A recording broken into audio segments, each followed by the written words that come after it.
President Obama recently announced new plans to fix housing and try to help everybody out. But how much of the plan can you really count on happening, and how will this plan affect you?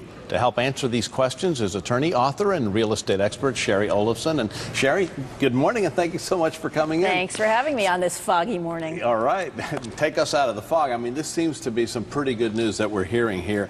It sounds like we're moving in the right direction. So first off, what did the president exactly outline in his game plan? Well, there were six basic parts to the plan, John, and we have a full screen for viewers so that they can see those. The first part talks about taking foreclosed homes and turning them into rentals by selling them in pools to investors. Right. The second part talks about a homeowner's bill of rights, which involves making the entire mortgage process more transparent and consistent between different lenders.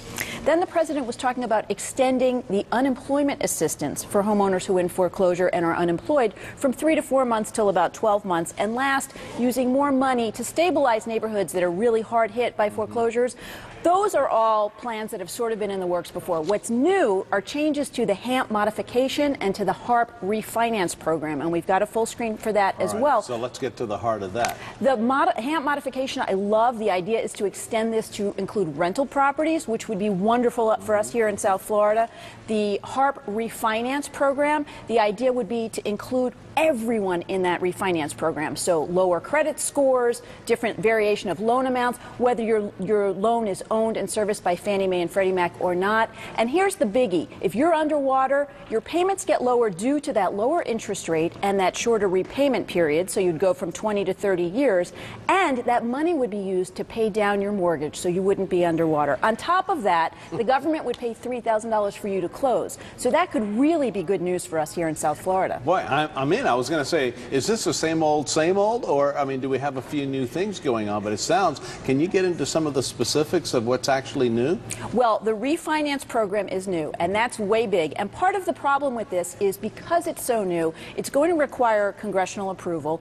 Because FHA will ultimately be on the hook for those new refinance loans. That means you and I, our taxpayer money, and those are going to be somewhat risky loans.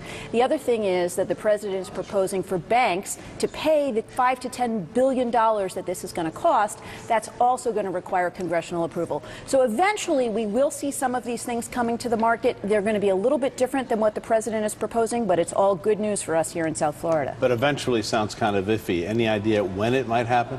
Well, here's my personal opinion, is being that this is an election year, it's going to be hard to get opponents of President Obama in Congress to approve anything that's going to make him look good. Right. But, you know, that's where we need to chime in to our lawmakers and really express our opinions, particularly from this state. All right, so it's up to Congress, but it sounds like we're moving in the right direction. Some good ideas rewarding positive behavior like paying down your loan. All right, Shari Olefson, thank you so much for sharing the good news. Now, let's go rowing.